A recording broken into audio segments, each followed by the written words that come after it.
श्री परमात्मने नमः।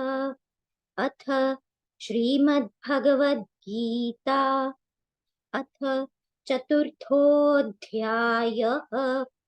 ज्ञानकर्मसन्न्यासयोगः।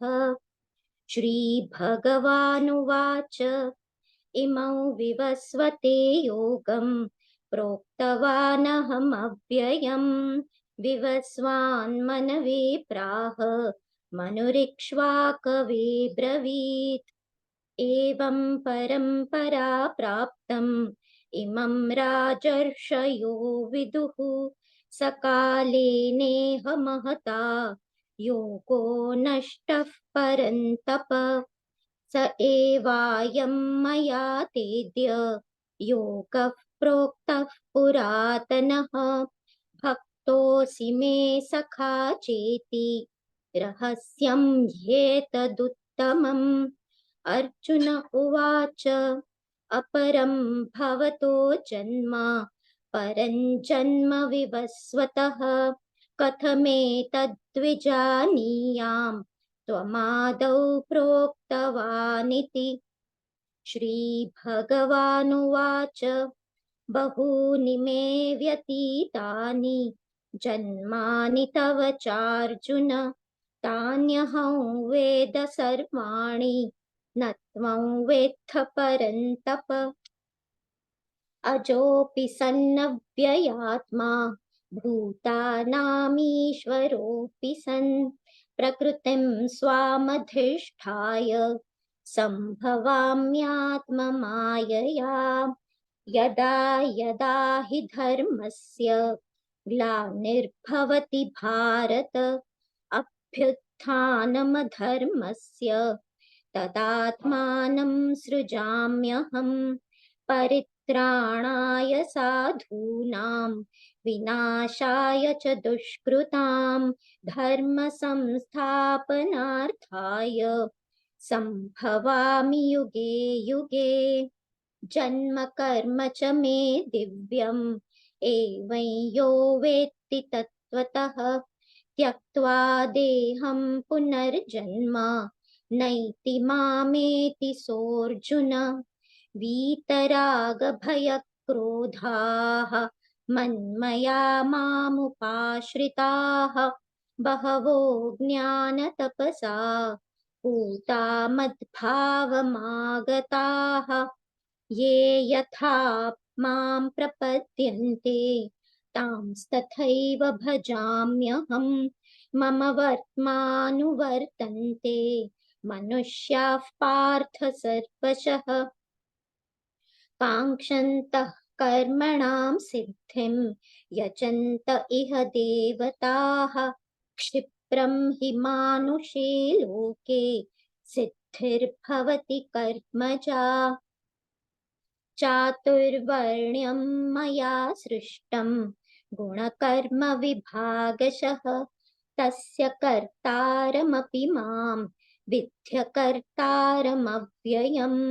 न मां कर्माणि लिम्पन्ति न मे कर्मफले स्पृहा इति मां योऽभिजानाति कर्मभिर्न स बध्यते।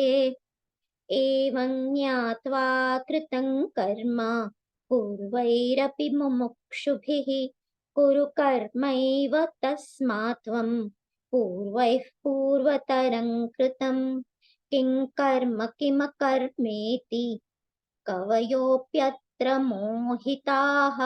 तत्ते कर्म प्रवक्ष्यामि यज्ञात्वा मोक्ष्यसे शुभात्।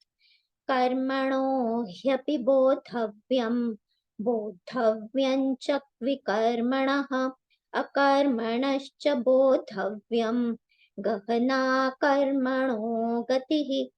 कर्मण्यकर्म यः पश्येत् अकर्मणि च कर्म यः स बुद्धिमान् मनुष्येषु स युक्तः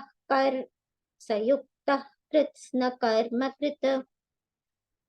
यस्य सर्वे समारम्भाः कामसङ्कल्पवर्जिताः ज्ञानाग्निदग्धकर्माणं तमाहुः पण्डितं बुधाः त्यक्त्वा कर्मफलासङ्गम् नित्यतृप्तो निराश्रयः कर्मण्यभिप्रवृत्तोऽपि नैव किञ्चित् करोति सः निराशीर्यतचित्तात्मा त्यक्तसर्वपरिग्रहः शारीरं केवलं कर्म कुर्वन्नाप्नोति किल्बिषम् यदृच्छालाभसन्तुष्टः द्वन्द्वातीतो विमत्सरः समसिद्धावसिद्धौ च कृत्वापि न निबध्यते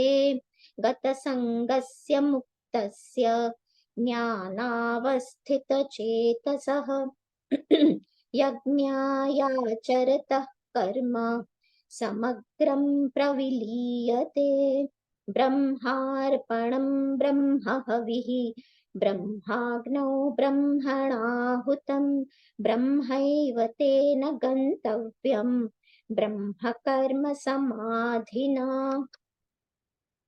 दैवमेवापरे यज्ञम् योगिनः पर्युपासते ब्रह्माज्ञावपरे यज्ञं यज्ञेनैवोपजुह्वति श्रोत्रादीनीन्द्रियाण्यन्ये संयमाग्निषु जुह्वति शब्दादीन् विषयान्यन्ये इन्द्रियाग्निषु जुह्वति सर्वाणीन्द्रियकर्माणि प्राणकर्माणि चापरे आत्मसंयमयोगाग्नौ जुह्वति ज्ञानदीपिते द्रव्ययज्ञास्तपोयज्ञाः योगयज्ञास्तथा परे स्वाध्यायज्ञानयज्ञाश्च यतयः संशितव्रताः अपाने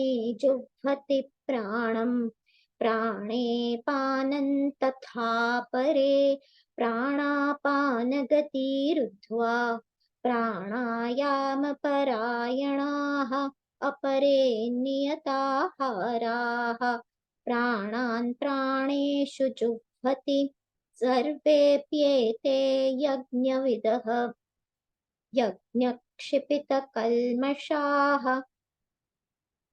यज्ञशिष्टामृतभुजः यान्ति ब्रह्म सनातनम् नायल्लोकोऽस्त्ययज्ञस्य कुतोऽन्यः कुरु सत्तम एवं बहुविधा यज्ञाः वितता ब्रह्मणो मुखे कर्मजान् विद्धितान् सर्वान् एवं ज्ञात्वा विमोक्ष्यसे श्रेयान् द्रव्यमयाद् यज्ञात् ज्ञानयज्ञः परन्तप सर्वं कर्माखिलं पार्थ ज्ञाने परिसमाप्यते तद्विद्धि प्रणिपातेन परिप्रश्नेन सेवया उपदेक्ष्यन्ति ते ज्ञानम् ज्ञानिनस्तत्त्वदर्शिनः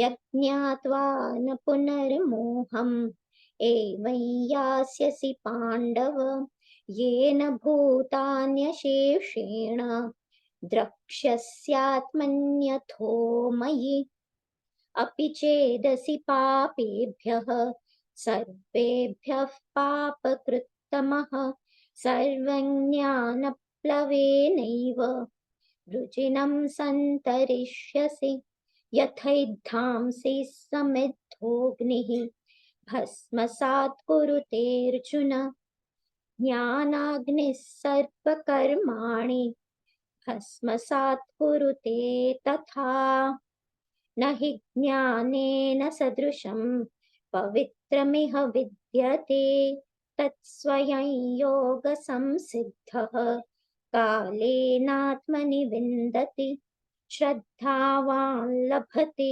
ज्ञानं तत्परः संयतेन्द्रियः ज्ञानं लब्ध्वा परां शान्तिम् अचिरेणाधिगच्छति